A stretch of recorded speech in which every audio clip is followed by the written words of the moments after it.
Hello à tous, je suis Andrea Pierre, aka Andy, coach de vie, entrepreneur et fondatrice de la marque de développement personnel Feel Positive.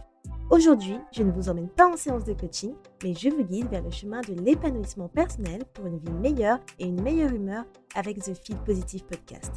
Ce podcast vous accompagne au début, milieu ou fin de journée pour vous apporter des bulles de positivité et une dose d'énergie dans ce monde bien mouvementé.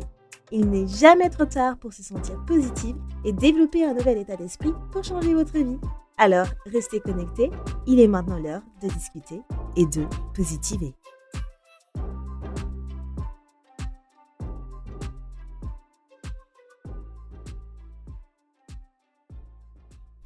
Hello les amours, j'espère que vous allez bien. On se retrouve pour l'épisode 104 de Feel Positive. On est au mois de février, déjà franchement je suis trop contente qu'on soit au mois de février parce que je trouve que le mois de janvier ça passe trop lentement à chaque fois et le mois de février c'est un mois super court donc c'est génial, j'adore, on arrive bientôt au printemps donc je suis trop contente. En tout cas, épisode 104 de Feel Positive aujourd'hui. Et aujourd'hui, je voulais aborder un sujet que je trouve essentiel pour votre bien-être, mais également votre épanouissement personnel, c'est savoir dire non. Alors, dire non, ça paraît simple. Mais oh combien de fois il a été difficile pour certaines personnes de dire non, moi également. Et je sais combien c'est difficile à prononcer pour beaucoup d'entre nous. Alors qu'en fait, apprendre à dire non, c'est vraiment une véritable preuve de respect envers soi-même. Donc, dans cet épisode, je vais aborder du coup pourquoi il est si compliqué pour les gens de dire non, mais surtout comment vous pouvez le faire de manière saine et affirmée, sans culpabiliser que vous ayez dit non. Parce que souvent, c'est ça en fait, c'est que après avoir dit non, les gens ils culpabilisent d'avoir dit non et ils vont revenir sur leur non pour dire oui. Alors que non, non, non, non, ne faites pas ça. Si vous dites non à quelqu'un, restez affirmé, gardez votre position, revenez pas dessus. Ok, donc, pourquoi il est tant compliqué, tant difficile de dire non? Alors déjà, en général, les personnes qui ne disent pas non, ce sont les people pleasers, ce sont les personnes qui ont l'habitude de faire plaisir aux autres et qui ne vont pas penser à leur propre plaisir. Ça peut être aussi les personnes qui ont ce syndrome de la gentille fille. Donc, de toute façon, les people pleasers, c'est un peu les personnes qui ont ce syndrome de la gentille fille et qui vont ne jamais dire non, qui vont jamais réellement s'affirmer et qui vont toujours satisfaire les autres. Mais ça, ce n'est jamais bon parce que ne pas s'affirmer, c'est que vous gardez beaucoup trop de choses en vous. Votre chakra de la gorge, il doit être bloqué, déséquilibré de fou. Et ça, ce n'est pas bon tout simplement pour votre bien-être et pour votre épanouissement personnel. Je vais vous donner quelques raisons courantes pour lesquelles les gens ne disent pas non. Dans un premier temps, vous avez cette peur de décevoir. En fait, vous ne voulez pas blesser l'autre. Vous ne voulez pas blesser l'autre parce que vous savez que vous pouvez risquer de les contrarier. Et si vous dites oui, forcément ça devient beaucoup plus facile puisque vous évitez le conflit et vous savez que l'autre personne ne risque pas du coup d'être contrariée, de s'énerver contre vous. Et surtout, si vous êtes quelqu'un qui n'aime pas le conflit en général, dire oui, c'est toujours la voie la plus facile. Mais en faisant ça, ça vous coûte à vous en fait. Ça vous coûte à vous parce que vous n'exprimez pas le fond de votre pensée et en fait, vous faites simplement en fonction de l'autre. La deuxième raison, c'est ce besoin toujours d'approbation. Beaucoup d'entre nous, je dirais, ont grandi en fait en associant le fait de dire oui à en fait de l'amour ou à de l'acceptation. Et moi la première, je sais que à l'époque quand je vivais chez ma mère, je disais oui à tout. Oui à tout parce que pour moi, c'était vraiment une preuve d'amour. C'est une preuve d'amour et si je disais non, bah, justement, c'était comme si que, bah, j'aimais moins la personne et j'avais aussi cette peur de décevoir. Alors qu'en fait, si vous dites non, c'est prendre le risque d'effectivement de ne pas plaire, ce qui peut être en fait angoissant, mais en fait, c'est vous respecter. Parce que dire non, ça n'a rien à voir avec l'amour que vous portez pour quelqu'un d'autre. Pas du tout. En disant non, vous vous respectez vous. Vous dites oui à vous-même. Et ce besoin d'approbation-là, forcément, il est très fréquent puisqu'au final, on a tous eu et voulu l'approbation des autres. Mais lorsqu'on arrive à se détacher de ce besoin d'approbation des autres, on arrive à vivre plus facilement avec nous-mêmes. La troisième raison, c'est la culpabilité. Donc ça, c'est une très grosse raison que je vois très souvent aussi, c'est que les gens se sentent souvent coupables à l'idée de refuser une demande. En fait, vous pensez que c'est comme si c'était égoïste ou insensible de dire non à une personne que vous aimez ou à une personne qui vous a demandé un service. Alors que non, pas du tout. Il y a rien qui est égoïste si vous dites non à quelqu'un, ce n'est pas insensible non plus. Tout dépend de la demande, forcément, mais en général, la demande, si ce n'est pas, je ne sais pas, aider quelqu'un qui est, en mobilité réduite ou autre, dire non, il y a pas de raison qui fait que ça c'est insensible ou égoïste. Et en fait, avoir cette culpabilité va vous pousser à dire oui tout le temps, même quand ce n'est pas ce que vous souhaitez. Et ça, encore une fois, c'est une grosse raison pour laquelle les gens disent oui. Et la dernière raison, ça va être le conditionnement social. Donc là, ça va être particulièrement pour les femmes. Parce qu'en fait, nous, les femmes, on a été souvent conditionnées à être disponibles, à être serviables pour tout le monde, à répondre aux besoins des autres avant les nôtres. Je respire. Ah, le conditionnement de la femme dans la société, franchement, c'est juste incroyable, mais pas d'une manière positive, clairement. Donc, c'est pourquoi c'est souvent les femmes qui sont des people pleasers. Et dire non, surtout pour les femmes, ça peut en fait sembler à être à l'encontre des attentes qui sont faites pour nous, en fait. Parce que la manière qu'on a été conditionné, c'est d'être serviable pour les autres et que si on dit non, c'est comme si on allait à l'encontre de ces attentes-là, de la société, de notre conditionnement social. Donc toutes ces raisons-là, ces 4 raisons, moi-même je les ai eues. Moi-même je les ai eues car avant d'être cette personne qui arrive à s'affirmer et ne plus dire oui à tout, bah, j'étais comme la plupart d'entre vous, si vous êtes cette personne qui dit oui à tout. Pendant très longtemps, surtout à l'adolescence, je disais oui à tout. Et les 4 raisons que je vous ai énoncées, c'est pour ça que je disais oui à tout. Mais ça a bien changé. Et en fait, j'ai commencé à dire non bien avant que je déménage en Angleterre. Parce que vous savez que l'Angleterre, j'en parle souvent, ça fait vraiment partie de mon storytelling, ça a vraiment changé ma vie. Mais apprendre à dire non, j'ai commencé à le faire, je dirais peut-être 2, 3 années avant de partir en Angleterre. J'ai vraiment essayé de commencer à m'affirmer. Et je sais que j'ai commencé à faire cela, c'est que, en fait, ouais, c'est ça, hein, c'est quand j'ai commencé mon master, j'étais tellement busy où en fait, je me suis dit: «Je ne pouvais plus dire oui à tout», en fait, tout simplement. Mais là, je parle plutôt au niveau, familial. C'est, par exemple, sur des choses où ma mère, voilà, pouvait très bien faire elle-même et qu'elle demandait à ses enfants. Parce qu'elle a 4 filles, donc forcément, c'est beaucoup plus simple de demander à ses enfants quand tu as 4 filles. Et en fait, c'est là où j'ai commencé à bien m'affirmer, à déjà dire non sur certaines choses à ma mère, qu'elle pouvait faire toute seule, comme une grande, au lieu de le faire à sa place. Ce qui était très difficile d'ailleurs. Bref, du coup, dire non, ce n'est pas rejeter l'autre en fait. C'est en fait que vous affirmez vos propres besoins et vos propres limites. Et c'est pourquoi il est important que vous voyez que dire non, c'est une preuve de respect envers vous-même. Parce que, d'une, ça permet de reconnaître vos limites. Donc quand vous dites non, vous reconnaissez que vous ne pouvez pas tout faire et c'est parfaitement normal parce que vous n'êtes pas une machine, vous n'êtes pas un robot, vous n'êtes pas ChatGPT.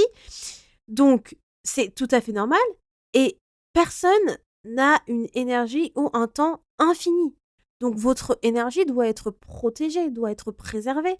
Donc vous ne pouvez pas la donner tout le temps aux autres et ne pas la garder pour vous. Donc vous devez reconnaître vos limites. ça vous permet de prioriser vos propres besoins. Donc lorsque vous dites non aux autres, vous affirmez vos priorités et vous affirmez votre bien-être parce qu'en fait, ça compte autant que ceux des autres, tout simplement. Votre bien-être, vos priorités comptent autant que ceux des autres. Vous ne pouvez pas toujours penser à l'autre et vous oublier. Vous aussi, vous comptez. Et c'est surtout que ce que vous faites pour les autres, est-ce que les gens vont le faire pour vous? Essayez de penser comme ça aussi. Et en fait, ça va vous montrer que quand vous priorisez vos propres besoins, que vous vous considérez en tant que personne et que vous aussi, vous êtes digne d'attention, que vous méritez l'attention et le respect. Aussi, dire non, c'est un respect envers vous-même parce que ça vous évite, c'est quoi le mot déjà? D'avoir, du ressentiment. Donc lorsque vous dites un «oui» à quelqu'un, mais que c'est un «oui» à contre-cœur, ça peut en fait entraîner, bah, du ressentiment et de la frustration envers les autres, OK? Donc c'est mieux de dire non et de préserver vos relations et être honnête tout simplement. Parce qu'au final, si vous dites «oui» à contre-cœur aussi, la personne elle va voir que vous vous le faites pas de bon cœur tout simplement. Donc dans ces cas-là, autant dire non tout simplement et ne vous forcez pas parce que ça va se ressentir que vous dites «oui» simplement pour, faire plaisir à l'autre.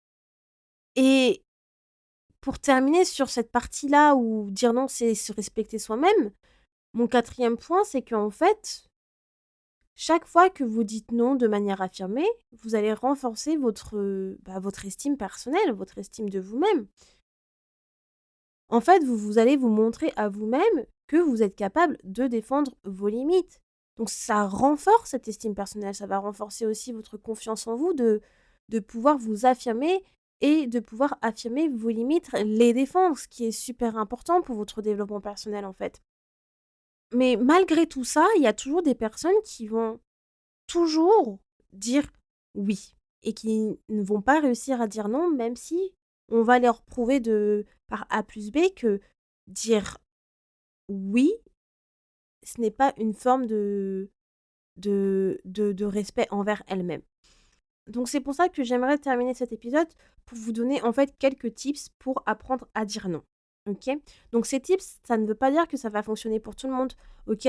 Ça va peut-être fonctionner pour certains d'entre vous, ça et peut-être, pas pour les autres. Donc prenez ce qui résonne pour vous, prenez ce que vous souhaitez essayer et puis vous verrez par la suite. Donc mon premier conseil, c'est de prendre le temps de réfléchir. Donc en fait, quand quelqu'un vous demande quelque chose, donnez-vous le temps de réfléchir, OK? Et ne dites pas «oui» tout de suite, en fait. Prenez du temps. Vous n'êtes pas pressé par un train, en fait. Donc prenez le temps de réfléchir. Par exemple, vous pouvez très bien dire à la personne: «OK, je vais réfléchir et je reviens vers toi plus tard». Tout simplement. Si vous êtes en mode: «Ah, est-ce que je dois dire oui ou est-ce que je dois dire non?» dites à la personne tout simplement: «Je vais réfléchir, je reviens vers toi plus tard». Parce que ça va vous permettre, de prendre le temps d'aligner, en fait, vos décisions et vos actions à vos besoins. Et c'est important parce que au moins, prendre du recul comme ça vous évite de prendre une décision hâtive, OK? Et vous pouvez réfléchir et vous demander vraiment si c'est quelque chose que vous voulez faire. Mon deuxième conseil, c'est vraiment d'être clair et direct, en fait. Donc en fait, un non n'a pas besoin d'être agressif, OK? Mais il doit être clair pour que la personne puisse comprendre. Je vous invite à écouter mon épisode sur les styles de communication parce que ça vous permet d'adapter votre style de communication à la personne qui est en face de vous, et je vous donne des tips pour reconnaître le style de communication des autres. Donc si vous souhaitez dire non à une personne, adaptez votre communication et soyez toujours dans la souplesse. Donc ouais, bah, merci franchement, c'est super gentil d'avoir pensé à moi, mais en fait, aujourd'hui, je n'ai pas envie de m'engager dans ce projet où je n'ai pas le temps ni l'énergie de t'aider là-dessus, donc je préfère me retirer. Basta. Vous avez pas besoin de faire des pataquès de: «Oui, pourquoi je ne peux pas, blablabla», toutes les justifications du monde. Vous dites simplement le nécessaire et tant que vous le faites d'une manière souple, dans toute la souplesse, mais qui fait aussi un peu preuve d'empathie, c'est suffisant. La personne, si elle ne comprend pas, après, c'est son problème. Mais vous, vous avez fait votre part de votre boulot et vous avez été clair et direct. Mon troisième conseil, c'est que si possible, si vous avez cette possibilité, vous pouvez proposer une alternative en fait à la personne. En fait, si vous souhaitez vraiment aider une personne, vous souhaitez être là pour elle par rapport à ce qu'elle vous demande. Mais que pour le moment, vous ne pouvez pas, bah, et que vous vous dites que ouais, dans le futur, en fait, oui, c'est quelque chose que je veux faire. Bah, dans ces cas-là, simplement énoncez votre souhait de l'aider dans le futur. Donc, proposer une alternative en énonçant tout simplement, bah, en fait, là, aujourd'hui, je ne peux pas, je ne veux pas m'engager dans telle ou telle chose, mais par contre, si tu as encore besoin d'aide la semaine prochaine ou dans 2 mois, peu importe, fais-moi signe, je pourrais t'aider avec plaisir, un truc comme ça. Je ne sais pas, mais vous voyez un peu le truc que ce que je veux dire? Ça aussi, c'est possible. C'est vraiment en fonction de vous, de votre situation et comment vous voyez la chose. Mon quatrième conseil pour vous, c'est de, hem, comment dire? D'être plus affirmatif avec vous-même, en fait. D'avoir cette pratique d'affirmation de vous-même. Donc en fait, entraînez-vous à dire non dans des situations qui sont moins stressantes. Donc, hem, je vais essayer de vous trouver un exemple. Par exemple, ah j'ai trouvé. Par exemple, si vous avez des amis qui vous proposent de sortir, du coup, c'est des situations moins stressantes parce qu'on vous propose sûrement de sortir souvent. Donc dites non. N'hésitez pas à dire non en disant: «N aujourd'hui, je ne peux pas parce que je passe du temps avec telle personne» ou «C'est mon moment pour moi-même» ou des trucs comme ça. Pareil, si vous recevez même une proposition commerciale ou de collaboration, vous n'êtes pas obligé de dire oui simplement pour dire oui. Ça, c'est, on va dire, comment dire? Un exemple facile pour savoir dire non, à refuser. Et plus vous allez pratiquer, en fait, à dire non, à refuser des choses, plus ça va être facile à intégrer. Après voilà, dites pas non à tout comme ça et devenez pas cette personne qui dit non à tout. Ce que je veux dire, c'est que vous dites non aux choses qui ne sont pas alignées avec vous, OK? Qui sont pas alignées avec vos besoins et si vous n'avez pas le temps et l'énergie nécessaires pour aider d'autres personnes ou pour vous pouvoir vous consacrer à un projet ou autre. Voilà, c'est très important. Vous devez vous respecter. Et dernière chose, du coup, ça va être aligné avec ce que je viens de dire, mon dernier conseil qui est le cinquième conseil, il faut que vous gardez à l'esprit que chaque non, c'est un oui pour vous-même. C'est un oui pour votre temps, c'est un oui pour votre énergie. Et rappelez-vous en fait pourquoi vous dites non. Est-ce que vous dites non pour préserver votre temps justement? Est-ce que vous dites non pour préserver votre énergie? Est-ce que vous dites non pour préserver votre bien-être? Est-ce que vous dites non parce que ce projet, cette collaboration commerciale n'est pas alignée avec vos besoins ou vos valeurs ou ce que vous souhaitez faire? Rappelez-vous constamment aussi la raison derrière pourquoi vous dites non. Hem, je pense qu'en fait, en faisant ça, ça vous permet vraiment bah, de rester ferme avec vos décisions. OK, les amis, du coup, je vais simplement répéter ces derniers conseils. Alors, mon premier conseil pour que vous savez comment dire non, c'est de prendre le temps de réfléchir. Mon deuxième conseil, c'est d'être clair, en fait, et direct dans votre communication. Mon troisième conseil, c'est de proposer, en fait, une alternative, si vous n'êtes pas disponible à l'heure actuelle.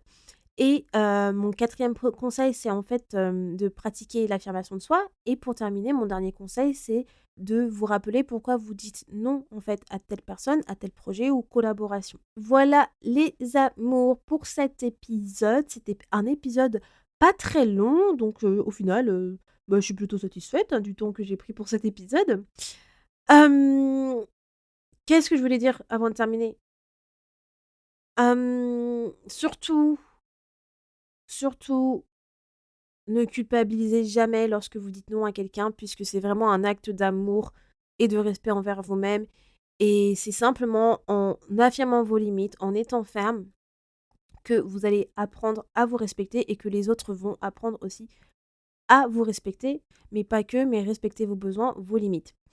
Voilà les amours, j'espère que cela vous a servi, que ça va vous inspirer. Surtout, n'hésitez pas à envoyer cet épisode aux personnes qui ont besoin d'entendre cela.